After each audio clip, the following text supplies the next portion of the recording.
Hare Krishna, Hare Krishna, Krishna Krishna, Hare Hare, Hare Rama, Hare Rama,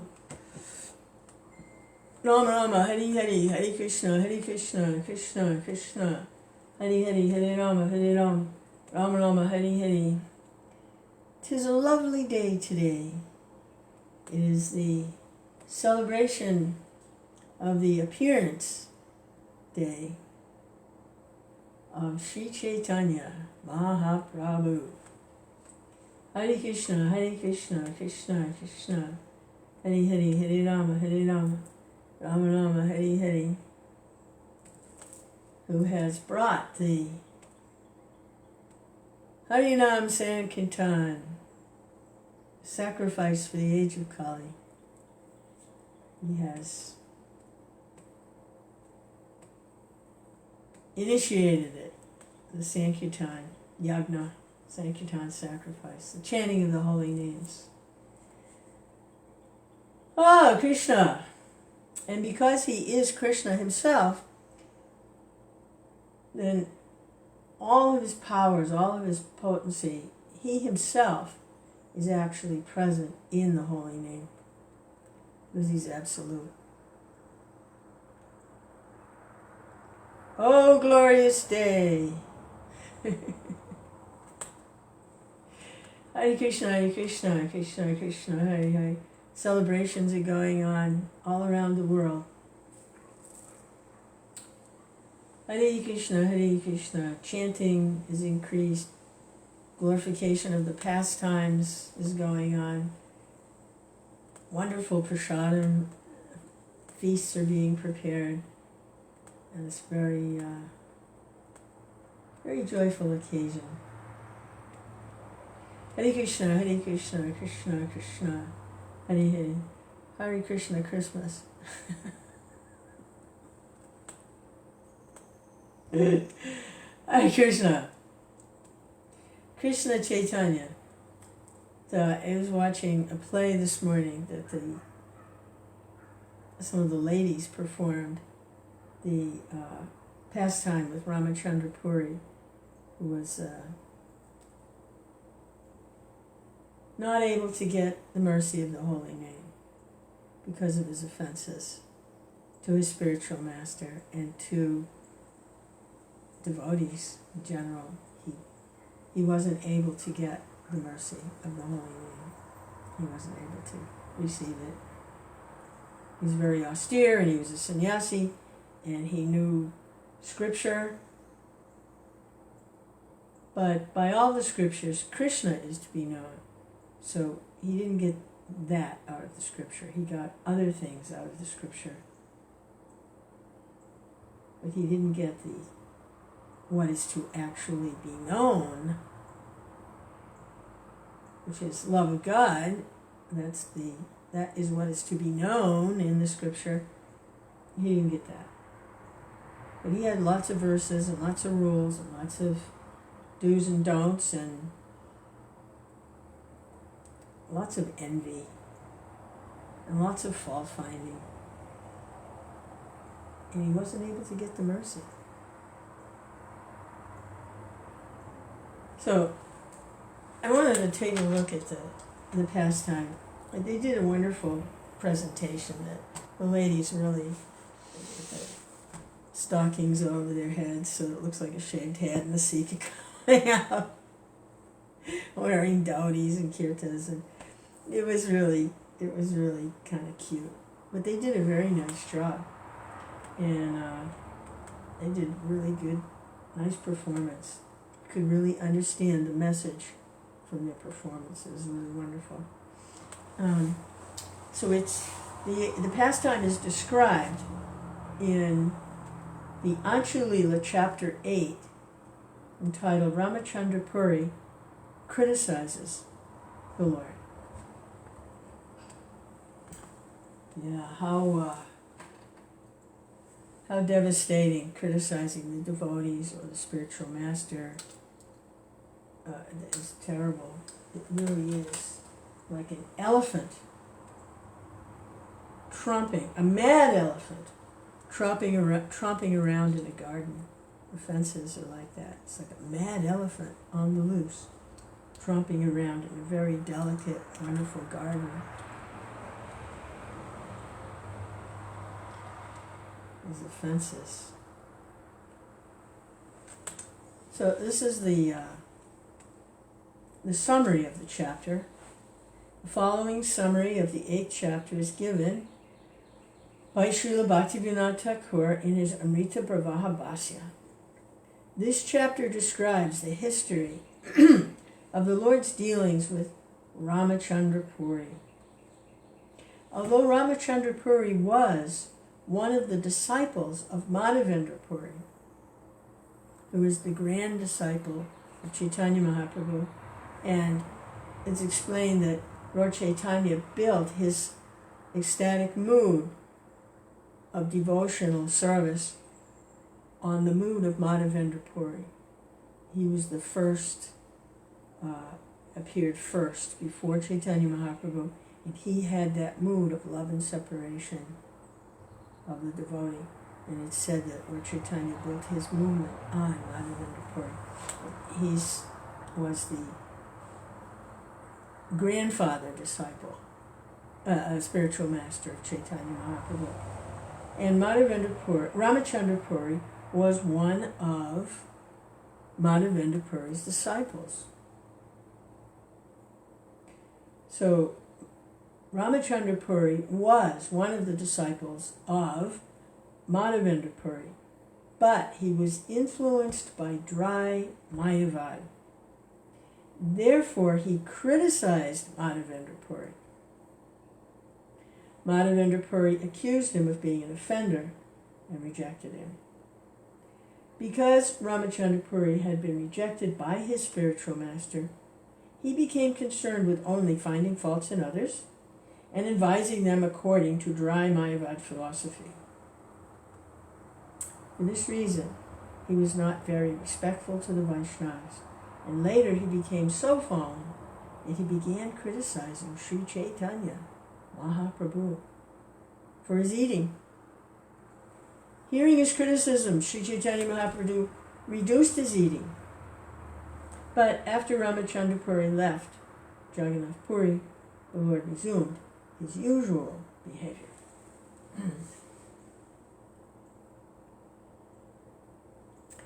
Let me offer my respectful obeisances to Sri Chaitanya Mahaprabhu, who reduced his eating due to fear of the criticism of Rāmacandra Purī.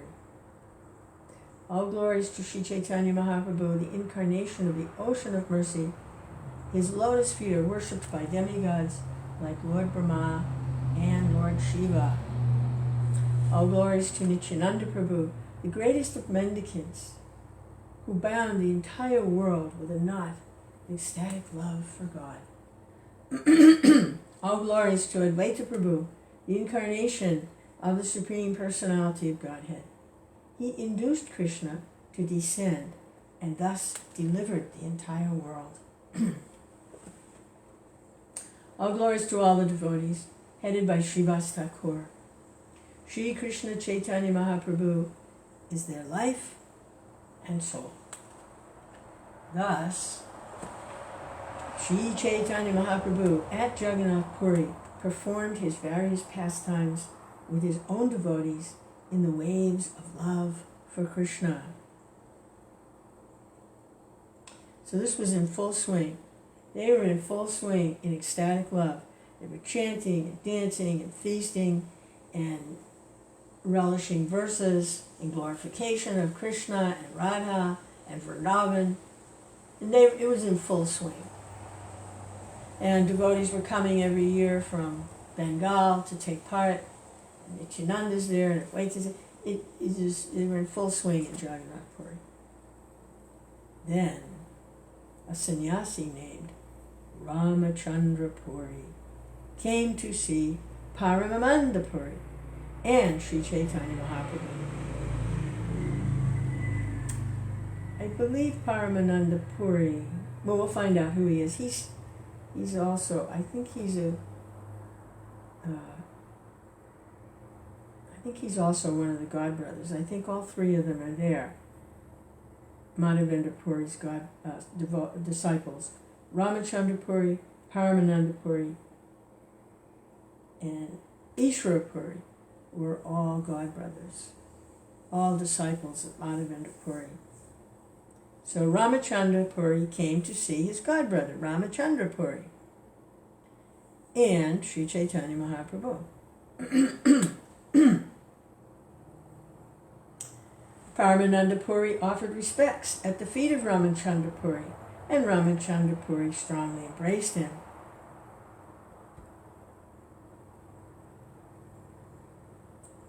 I might not have that quite right, so it's going to be explained. Because Rāmacandra Purī was a disciple of Madhavendra Purī, that's for sure. Both Paramananda Purī and Sri Chaitanya Mahaprabhu offered him respectful obeisances. Sri Bhaktisiddhanta Saraswati Thakur comments that although Rāmacandra Purī was naturally very envious, and although he was against the principles of Vaishnavism, in other words, against the principles of the Supreme Personality of Godhead and his devotees, common people nevertheless addressed him as Goswami and Goswami because he was superficially in the renounced order and dressed like a sannyasi. In the modern age, the title Goswami is used by a caste of grihastas, but formerly it was not. Rupa Goswami, Sanatana Goswami, for example, were called Goswami because they were in the renounced order. Similarly, because Paramananda Purī was a sannyasi, he was called Purī Goswami. By careful scrutiny, therefore, one will find that Goswami is not the title for a certain caste, rather it is property, the title for a person in the renounced order. Okay, so they're all meeting. Rāmacandra Purī has come to visit Paramananda Purī, who's staying with Chaitanya Mahaprabhu and Chaitanya Prabhupada. So Paramananda Purī offers his obeisances to Rāmacandra Purī, and Rāmacandra Purī embraces Paramananda. Sri Chaitanya Mahaprabhu also offered obeisances unto Rāmacandra Purī, who then embraced him and thus remembered Krishna. Wow.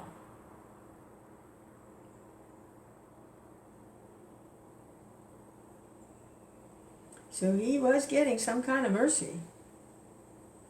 He offered obeisances. Rāmacandra Purī embraced Chaitanya Mahaprabhu and remembered Krishna. Must have just been for a second. Because he forgot pretty quick. Sri Chaitanya Mahaprabhu offered obeisances to Rāmacandra Purī in consideration of his being a disciple of Sri Madhavendra Purī, the spiritual master of his own spiritual master, Ishvara Purī.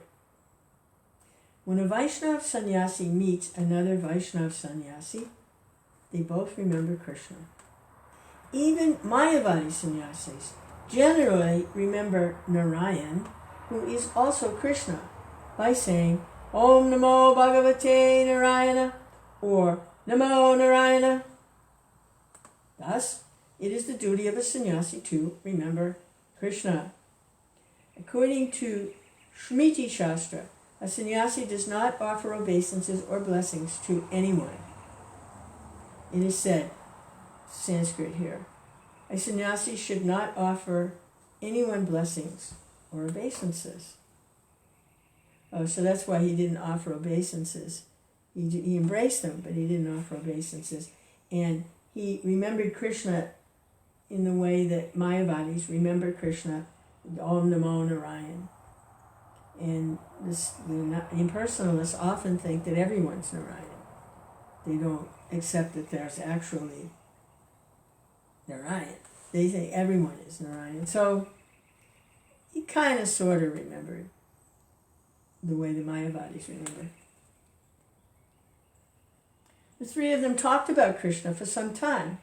Then Jagadananda came and extended an invitation to Rāmacandra Purī. A large quantity of the remnants of food from Lord Jagannath was brought in for distribution. Rāmacandra Purī ate sumptuously, and then he wanted to find faults in Jagadananda Pandit. After finishing the meal, Rāmacandra Purī requested,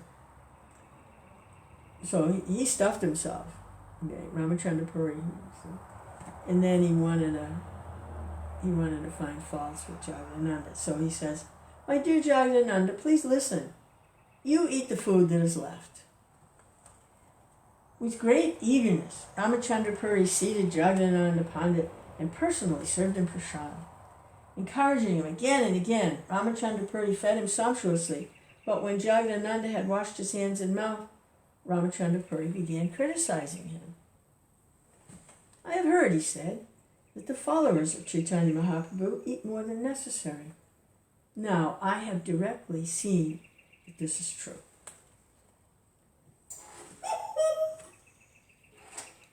I know the devotee that played the part of Rāmacandra Purī, and she was perfect. Her name's Akuti Devi Das. She did it perfectly. She was such a great Rāmacandra Purī. It was actually, playing the part of the offenders and the demons and things is actually easier than playing a devotee. It's actually easier.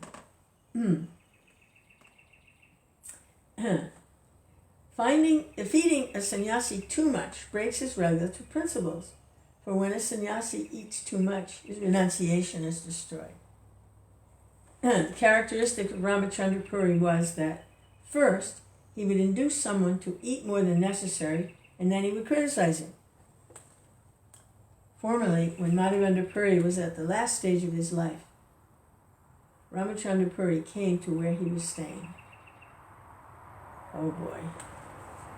Madhavendra Purī was chanting the holy name of Krishna, and sometimes he would cry. "Oh my Lord, I did not get shelter at Mathura." And he would cry. Then Rāmacandra Purī was so foolish that he fearlessly dared to instruct his spiritual master. So here comes the offender, he says. That Madhavendra Puri is absorbed in the mood of separation, and he's crying in separation, feeling of separation. It's a mood. And the highest mood of separation from Krishna. And he's about to leave his body, okay, and in comes this big buffoon, Mayavad offender, who's his disciple, but he didn't get the mercy. And so Rāmacandra Purī says, "If you are in full transcendental bliss, you should now remember only Brahman. Why are you crying?"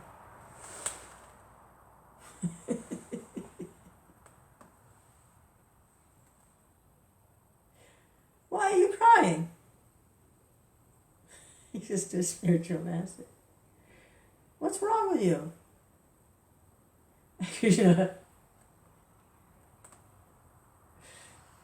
It's stated in Bhagavad Gita, as the purport, a Brahman realized person is always happy. Nasochati nakanshati. He neither laments nor aspires for anything. But not knowing why Madhavendra Puri was crying, Rāmacandra Purī tried to become his advisor. Thus he committed a great offense, for a disciple should never try to instruct his spiritual master. His spiritual master was in ecstasy. It was the greatest ecstasy, the greatest pleasure. And the tears were coming down. But he couldn't understand it because he's hearing Bhagavad Gita, Brahma Bhuta Prasanatma. A realized person is always happy. He couldn't understand the ecstasy of tears coming down, what happiness that is. Crying for Krishna. It's the greatest. He couldn't understand. So, what's wrong with you? Why are you crying? You're supposed to be happy. Realized soul.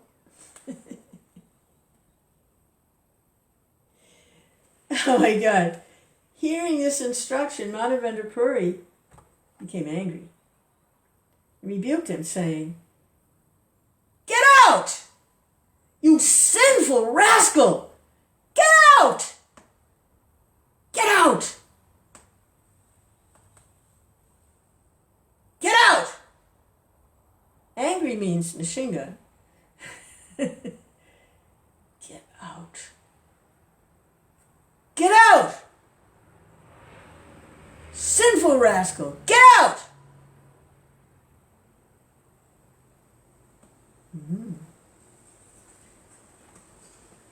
Ah, Krishna!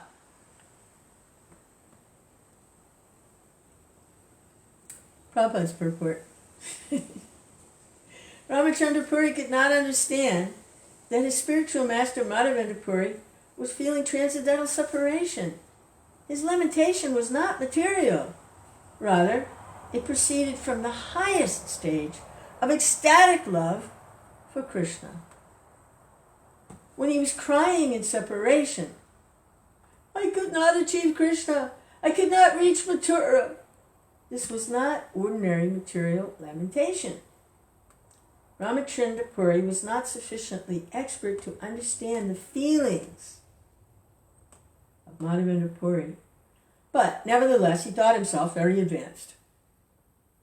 Therefore, regarding Madhavendra Puri's expressions as ordinary material lamentation, he advised him to remember Brahman, because he was latently an impersonalist. Madhavendra Puri understood Rāmacandra Puri's position as a great fool, and therefore immediately rebuked him. Such a reprimand from the spiritual master is certainly for the betterment of the disciple.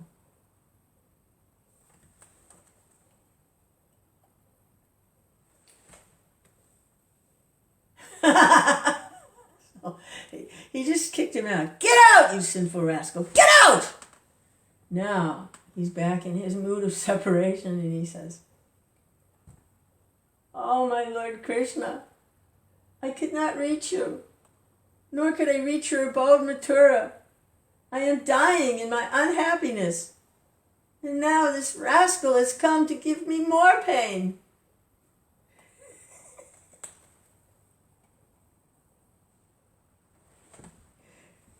So now he's speaking to Rāmacandra Puri again. He says, "Don't show your face to me. Go anywhere else you like.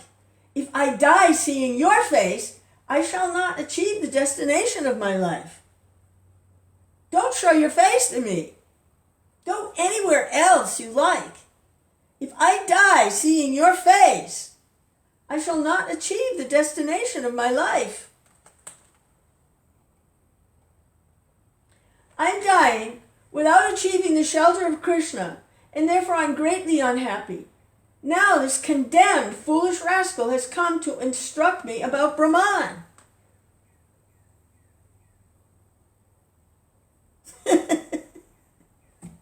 I'm dying without achieving the shelter of Krishna, and therefore I'm greatly unhappy.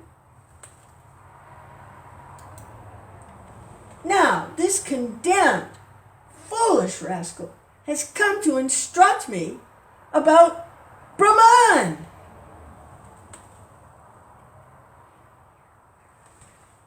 Rāmacandra Puri was thus denounced by Madhavendra Puri. Due to his offense, gradually material desire appeared within him.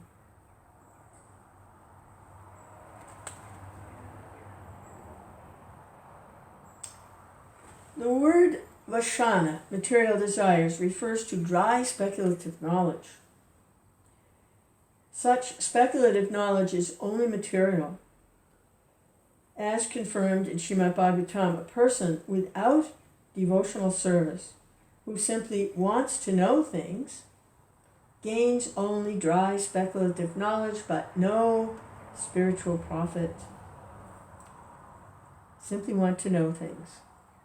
Bigger and bigger and bigger and bigger. Want to know, I want to be know, I want to know. Gains only dry speculative knowledge, but no spiritual profit. This is also confirmed in Bhakti Sandarbha. Even though one is liberated in life, if one offends the Supreme Personality of Godhead, he falls down in the midst of material desires, of which dry speculation about spiritual realization is one. Speculation about, in other words, no taste, simply speculating about, but no actual spiritual involvement, spiritual taste, spiritual awakening, spiritual ecstasy, spiritual emotions, spiritual senses, spiritual feelings, spiritual body.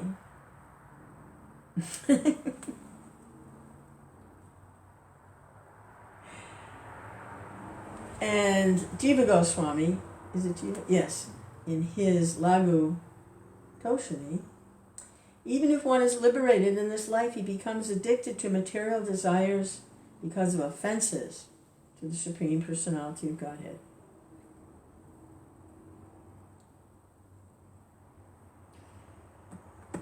This offense thing is huge, and it's terrible. It's just terrible. And then in the Puranas, even liberated souls sometimes fall down to material desires, but those who are fully engaged in devotional service to the Supreme Personality of Godhead are not affected by such desires. That's because you can't stop desire. Desire can't be stopped. The liberated soul, they try to stop all desires. No feelings, no desires, they just kind of oneness with existence or something. But desire is part of the living entity, because even someone who's striving for this Mayavadi or impersonal desireless state, they're desiring to be desireless. Haha, gotcha. Desiring to be desireless. So it's actually not, there's not the kind of shelter there that the soul really craves. The idea is that the desire is misplaced when it's on material, temporary activities, things, relationships that are temporary. When you can tell the difference between spirit and matter,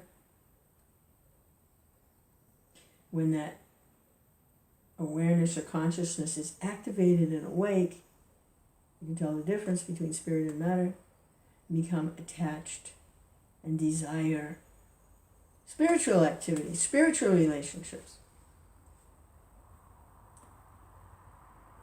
devotional life in service to the Supreme Personality of Godhead. So even liberated souls sometimes fall down to material desires, because liberation isn't enough. The desiring part of the soul has to be directed to the real shelter. Not denied, but redirected. Those who are fully engaged in devotional service to the Supreme Personality of Godhead are not affected by such desires, because their desires are already fulfilled in relationship with the Supreme. So there's some material, it's over here, material kind of thing. They're already full in relationship, of loving relationship with the Lord. They're not affected. So just speculating on scriptures and speculating on the truth and speculating, it won't reach that part of the soul where desires and emotions and feelings are. It won't go. It'll just stay up in here, like it just keeps getting bigger and bigger and bigger. But this is still not reached. And that shelter is when the heart, because the Lord is situated in the heart, when the connection with the Lord in the heart is made. Hare Krishna, Krishna Krishna, Hare Hare, Hare Rama, Rama Rama, Hare Hare. One who is attached to dry speculative knowledge has no relationship with Krishna. His occupation is criticizing Vaishnavas. Thus he is situated in criticism. He's not situated in devotional service and tasting the sweetness of the association of devotees and relishing their moods of service to Krishna, as well as relishing their own mood. He can't taste that because he's not connected with Krishna because of his fault finding. All he can taste is criticism. The sour, crunchy, bitter taste of criticism. Like sucking on lemons. Find things that are wrong. Ishwara Purī, the spiritual master of Sri Chaitanya Mahaprabhu, performed service to Madhavendra Puri, cleaning up his stool and urine with his own hands. So this is the other disciple. Rāmacandra Puri is this offensive guy, but Ishwara Puri, he was performing service, very menial service. With Madhavendra Puri, he was leaving his body, he was incapacitated, he was passing stool, he was passing urine, he couldn't eat, he's leaving his body. And Ishwara Puri is there attending to his basic needs, cleaning up the stool, cleaning up the urine, seeing that he has fluids to drink, and soothing and comforting him, and taking care of him, trying to make him as comfortable as possible. Ishwara Puri, always chanting the holy name and pastimes of Lord Krishna for Madhavendra Puri to hear. Now that's a disciple. That's a friend, and that's a disciple. In this way, he helped Madhavendra Puri remember the holy name and pastimes of Lord Krishna at the time of death. Now that's a disciple. Always chanting the holy name and pastimes of Lord Krishna for Madhavendra Puri. Wow. Hare Krishna. Pleased with Ishwara Puri, Madhavendra Puri embraced him and gave him the benediction that he would be a great devotee and lover of Krishna. So Rāmacandra Puri got the boot. Get out of here, you sinful rascal. Get out! And Ishwara Puri got the benediction. You will become a lover of Krishna. Yeah. So that's what happened. Even Advaitacharya, who had 6 sons, 3 were devotees and 3 weren't. So that's the way it goes, Advaitacharya, who's actually a manifestation of personality of Godhead himself. He's a Vishnu Tattva, Vishnu form. He had 3 sons, 3 were devotees and 3 weren't. 3 were Mayavadis. Hare Krishna. Ishwara Puri became like an ocean of ecstatic love for Krishna, whereas Rāmacandra Puri became a dry speculator and a critic of everyone else.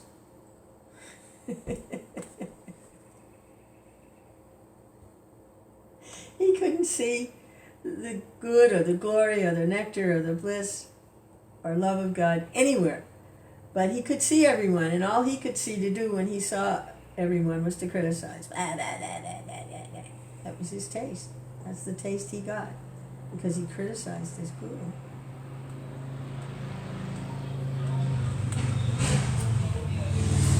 Ishwara Puri received the blessing of Madhavendra Puri, whereas Rāmacandra Puri received a rebuke. Therefore, these 2 persons, Ishwara Puri and Rāmacandra Puri, are examples of the objects of great personalities' benediction and punishment. Madhavendra Puri instructed the entire world by presenting these 2 examples. Okay, here they are, folks. Do you want what's in this hand, or you want what's in that hand? You want the Ishwara Puri benediction, or do you want the Madhavendra Puri program? The Rāmacandra Puri program. You want the Rāmacandra Purī program? You can have it. Here it is. Here you go. You follow in the footsteps of Rāmacandra Purī. Here you go. Or do you want Ishvara Purī?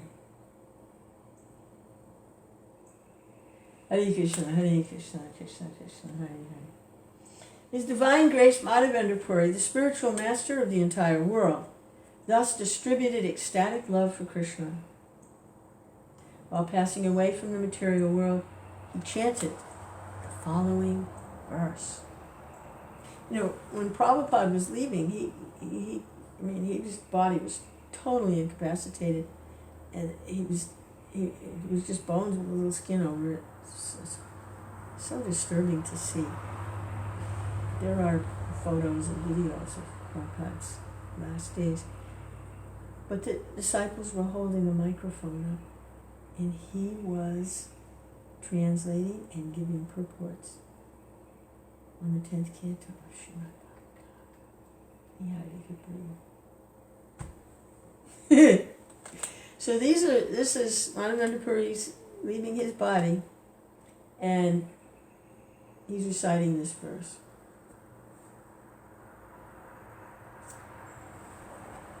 O my Lord, O most merciful Master, O Master of Mathura, when shall I see you again?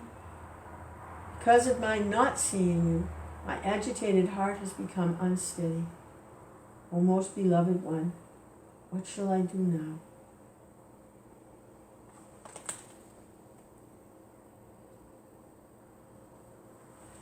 In this verse, Madhavendra Puri instructs how to achieve ecstatic love for Krishna.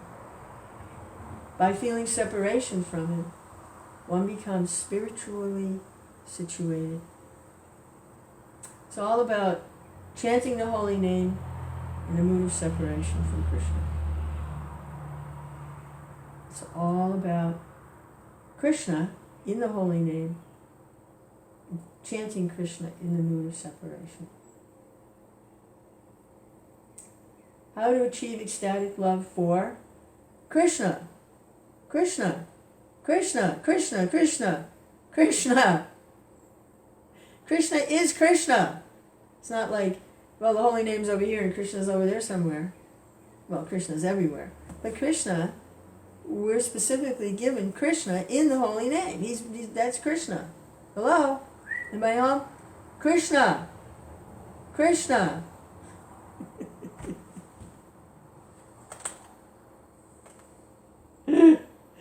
Krishna!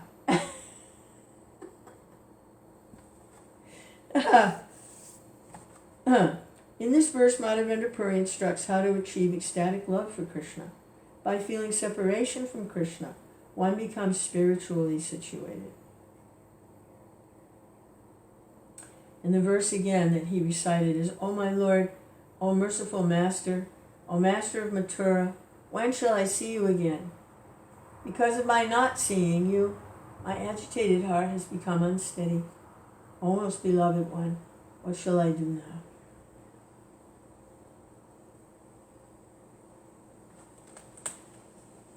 Hare Krishna. Madhavendra Puri sowed the seed of ecstatic love for Krishna within this world, and then departed. That seed became a great tree in the form of Sri Chaitanya Mahaprabhu. Madhavendra Puri appeared simply to sow the seed of ecstatic love for Krishna, because that mood that Madhavendra Puri expressed was not available until Madhavendra Puri brought it. That's how Krishna works. He works with his devotees. That's why he appears as a devotee. So, you get it?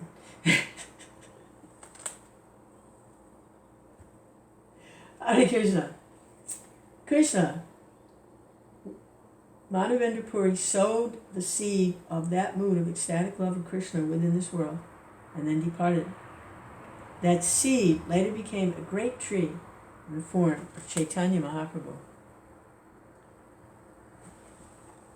This is Krishnadas Kaviraj speaking. He says, I have incidentally described the passing of Madhavendra Puri. Anyone who hears this must be considered very fortunate. Thus, Rāmacandra Puri stayed at Jagannath Puri.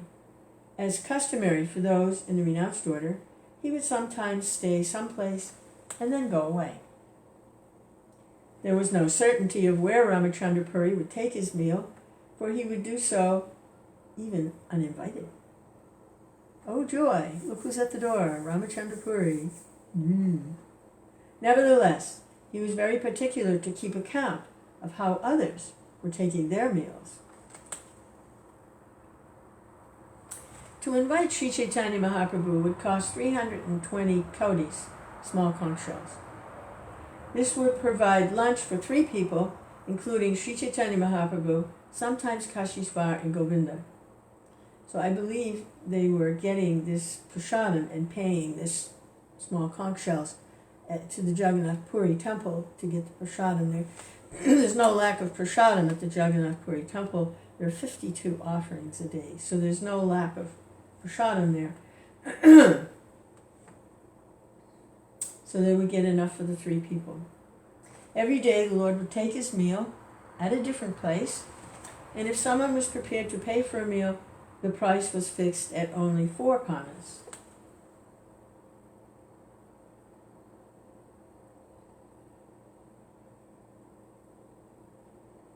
There's no explanation of that, but hey. Rāmacandra Purī concerned himself with gathering all sorts of information about how Sri Chaitanya Mahaprabhu was situated, including his regulative principles, his lunch, his sleep, his movements. Because Rāmacandra Purī was interested only in finding faults, he could not understand the transcendental qualities of Sri Chaitanya Mahaprabhu. His only concern was finding faults, but still, he could not find any. Yet he was looking at Mahaprabhu's external behavior in terms of the rules of sannyas. And he had no perception at all of any internal devotional activity. He had no access to, which is the bhakti, the devotion, which is internal. He had no access to that, and he was very proud and envious, and he had no taste, really, for service to the Supreme Personality of Godhead, the internal manifestation of the Lord, internal energy. And so he was looking simply externally. He was looking at all these things, what he ate, what his sleeping habits were, and how he behaved during the day. And he was trying to find fault, but he couldn't find any. At last, he found a fault. How can a person in the renounced order eat so many sweets? He said. If one eats sweets, controlling the senses is very difficult. In this way, Rāmacandra Purī blasphemed Sri Chaitanya Mahaprabhu before everyone, but nevertheless, he would regularly come to see the Lord every day.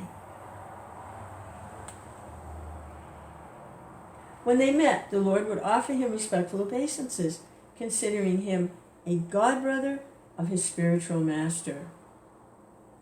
Rāmacandra Puri's business, however, was to search for faults in the Lord.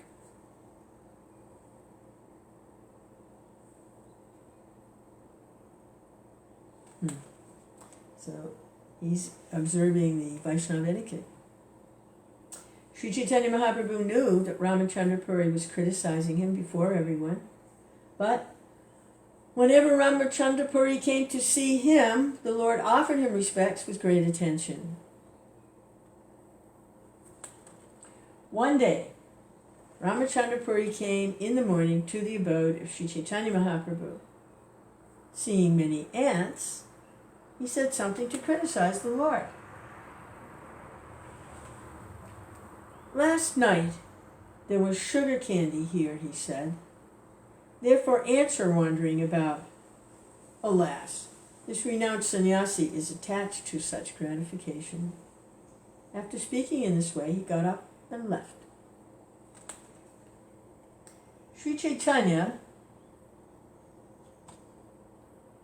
Mahaprabhu had heard rumors about Rāmacandra Puri's blasphemy.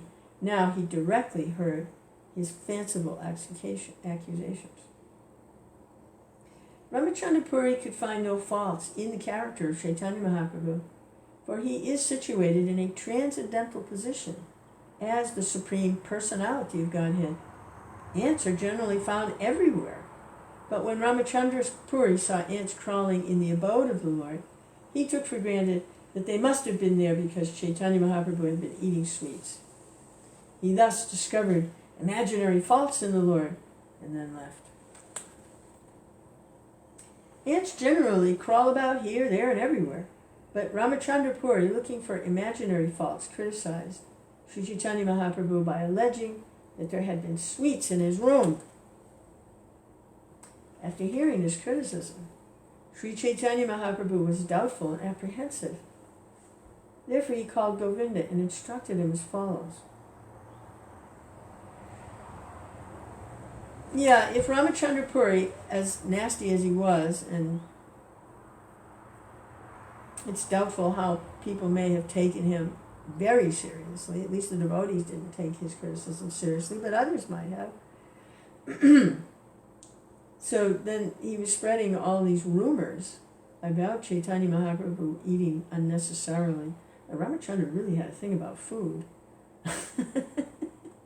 His whole thing was food, man. That's the very first stage of realization is, I exist because I eat.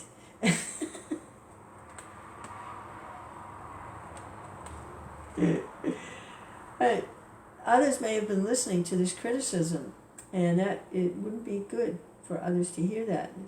Some not knowing, you might take it seriously, and then also, so we're going to see Lord Chaitanya Mahaprabhu didn't like this, and how he dealt with it to try and prevent the situation from becoming a real problem for everyone. From today on, it will be a rule that I shall accept only 1/4 of a pot of Lord Jagannath's prasad and 5 gandas worth of vegetables. If you bring more than this, you will not see me here anymore. Govinda relayed this message to all the devotees. When they heard it, they felt as if their heads had been struck by thunderbolts. All the devotees condemned Rāmacandra Purī, saying, "This sinful man has come here and taken our lives." That day, a Brahmin extended an invitation to Sri Chaitanya Mahaprabhu. When Govinda accepted only 5 gandas worth of vegetables and 1/4 of a pot of rice, the Brahmin, in great despair, struck his head with his hand and cried, "Alas, alas!" Sri Chaitanya Mahaprabhu ate only half of the rice and vegetables, and whatever remained was taken by Govinda. Wow. He's eating practically nothing. And Govinda also. Thus, both Sri Chaitanya Mahaprabhu and Govinda ate only half the food they needed. Because of this, all the other devotees gave up eating. Sri Chaitanya Mahaprabhu ordered Govinda and Kashishvar, "You may both take alms elsewhere to fill your bellies." In this way, some days passed in great unhappiness. Hearing all of this, Rāmacandra Purī went to Sri Chaitanya Mahaprabhu.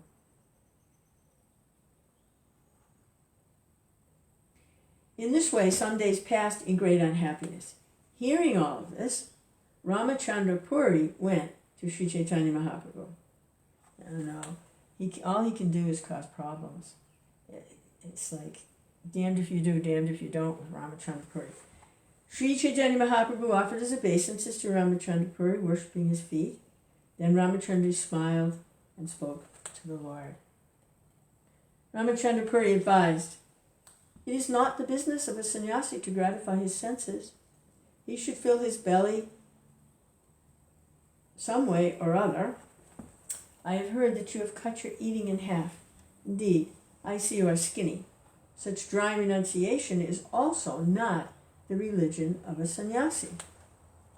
A sannyasi eats as much as necessary to maintain his body, but he does not enjoy satisfying his senses materially.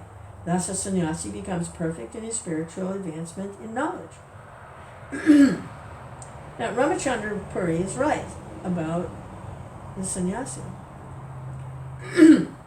But he's projecting on Chaitanya Mahaprabhu the thing about eating the sweets and eating too much. He's projecting on the devotees and then offending them with the scripture.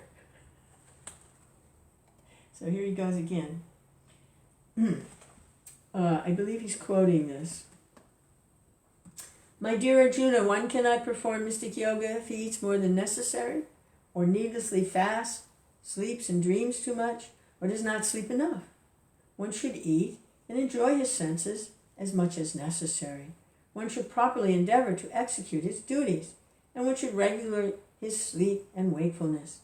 Thus one can become freed from material pains by executing mystic yoga. That's a very good instruction. The Gita 6:16. Chaitanya Mahaprabhu then humbly submitted, I'm just like an ignorant boy, and am like your disciple. It is my great fortune that you are instructing me. Hearing this, Rāmacandra Purī got up and left. He also heard from various sources that all the devotees of Sri Chaitanya Mahaprabhu were eating half as much as usual.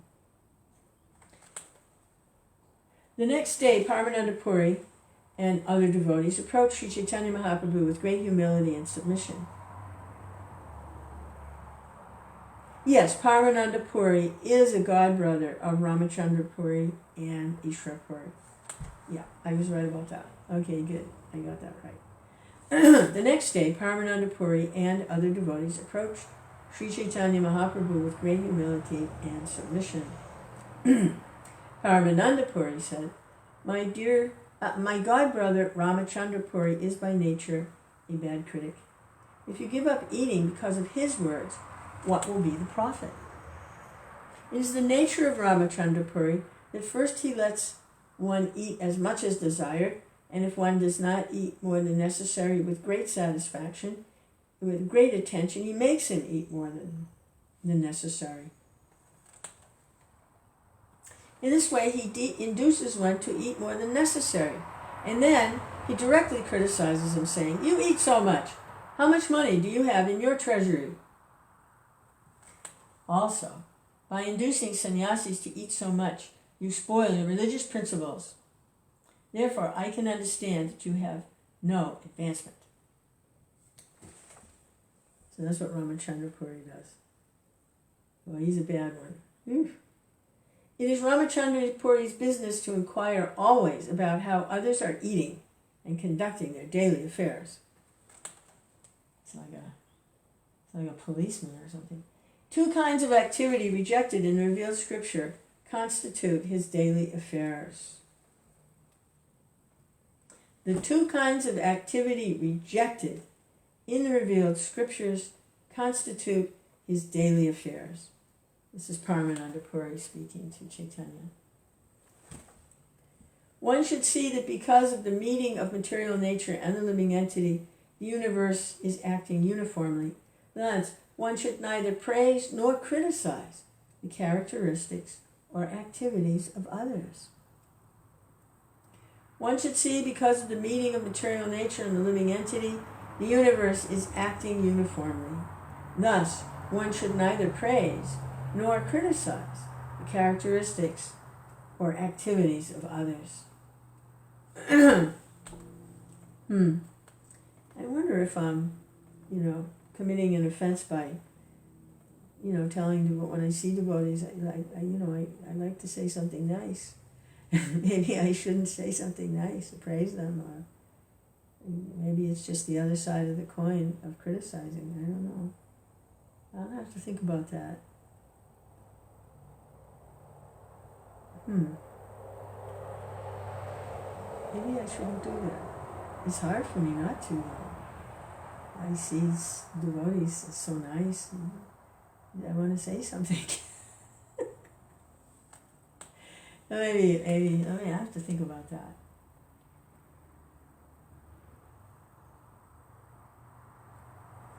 Of the two rules, Rāmacandra Puri obeys the first by abandoning praise, but although he knows that the second is more prominent, he neglects it by criticizing others. let's see, we've got a purport here. Is this going to help about the praise part? The above mentioned verse from Srimad Bhagavatam gives two injunctions. The first, called Purva Vidi, is that one should not praise. And the second, Para Vidi, is that one should not criticize. As will be apparent from the following verse, the injunction against praise is less important than the injunction against blasphemy. One should carefully observe the Para Vidi, although one may neglect the Purva Vidi.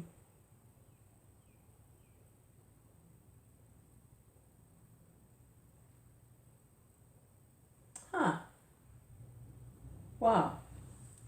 So it's okay if you praise somebody. It's not that bad. See, one should carefully observe the Para Vidi. That's the blasphemy one. Although one may neglect the Purva Vidi.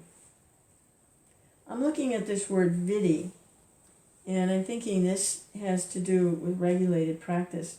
But if in the mood of spontaneous love, some praise is given, then I think it might be a different matter. Thus, the actual injunction is that one may praise, thank you, but should not criticize. Okay. It's so hard not to say something nice. Okay. This is called Sleshokti, or a statement having two meanings. Rāmacandra Purī, however, acted in just the opposite way, for he neglected the Para Vidi, but strictly observed the Purva Vidi. Since he avoided following the principle of not criticizing, Rāmacandra Purī broke both the rules.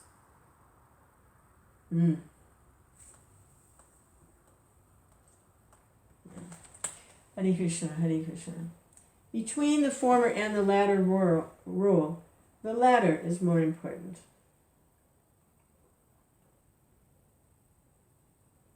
That's the blasphemy one.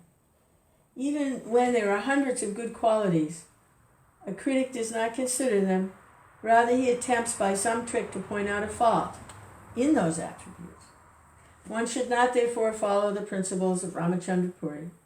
Nevertheless, I have to say something against him because he is making our hearts unhappy. So this is Paramananda Puri speaking to Mahaprabhu. Why have you given up proper eating due to the criticism of Rāmacandra Purī? Please, accept invitations as before. This is the request of us all. Sri Chaitanya Mahaprabhu replied, why are you angry at Rāmacandra Purī? He is expounding the natural principles of sannyas life. Why are you accusing him? For a sannyasi to indulge in satisfying the tongue is a great offense. The duty of a sannyasi is to eat only as much as needed to keep body and soul together. When they all requested very fervently that Sri Chaitanya Mahaprabhu take a full meal, he still would not do so. Instead, he responded to their request by accepting half as much as usual.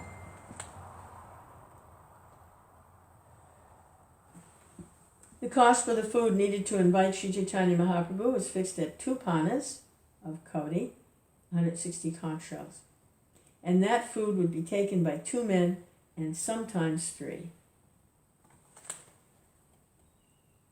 When a Brahmin at whose home an invitation could not be accepted invited the Lord.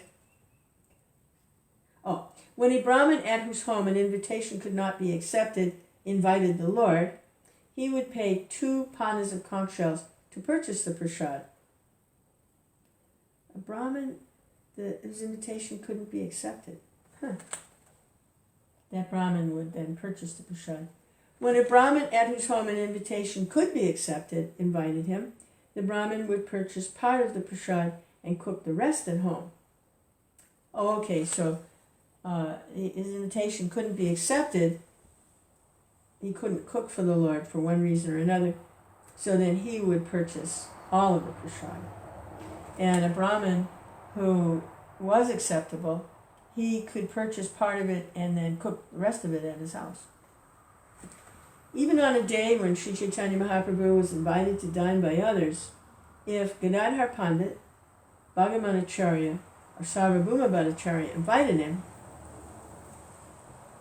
Sri Chaitanya Mahaprabhu had no independence He would accept their invitations as they desired.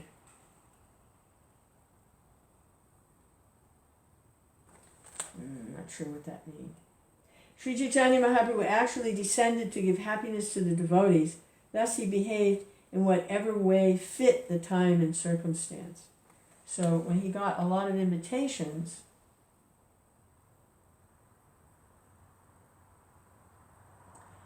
he would accept their invitations as they desired. Because of his full independence, Sri Chaitanya Mahaprabhu sometimes behaved like a common man and sometimes manifested his godly opulence. Sri Chaitanya Mahaprabhu sometimes accepted Rāmacandra Purī as his master and considered himself a servant, and sometimes the Lord, not caring for him, would see him as being just like a straw. Sri Chaitanya Mahaprabhu behaved exactly like the Supreme Personality of Godhead, beyond the restriction of anyone's intelligence. Whatever he liked, he did, but all his activities were very beautiful. Thus Rāmacandra Purī stayed for some days at Nilachala, Jagannath Puri. Then he left to visit various holy places of pilgrimage. The devotees considered Rāmacandra Purī to be like a great burden on their heads. When he left Jagannath Puri, everyone felt extremely happy, as if a great stone burden had suddenly fallen from their heads to the ground. After his departure, everything was happy once again. Sri Chaitanya Mahaprabhu accepted invitations as usual and led congregational chanting and dancing. Everyone else also accepted prasad without hindrances. If one's spiritual master rejects him, one becomes so fallen that he, like Rāmacandra Purī, commits offenses even to the Supreme Personality of Godhead. Sri Chaitanya Mahaprabhu did not consider the offenses of Rāmacandra Purī, for the Lord considered him his spiritual master. Vaishnava etiquette. However, his character instructed everyone about the result of offending the spiritual master. The character of Sri Chaitanya Mahaprabhu is full of nectar. Hearing about it is pleasing to the ear and mind. I write about the character of Sri Chaitanya Mahaprabhu. O readers, please hear with attention, for thus you will easily receive ecstatic love for the lotus feet of Lord Krishna. Praying at the lotus feet of Sri Rupa, Sri Raghunath, always desiring their mercy, I, Krishnadas, narrate Sri Chaitanya Charitamrita, following in their footsteps. Krishna. Thus end the Bhaktivinoda Purport, Sri Chaitanya Charitamrita Anchalita, Chapter 8. The Lord reducing his eating in fear of the criticism of Rāmacandra Purī. So, actually, Hare Krishna, if we run into this personalities who have this Rāmacandra Purī thing, then it's an indication that this movement is bona fide.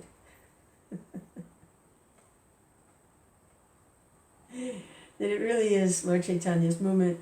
So what would it be without Rāmacandra Purī? Krishna.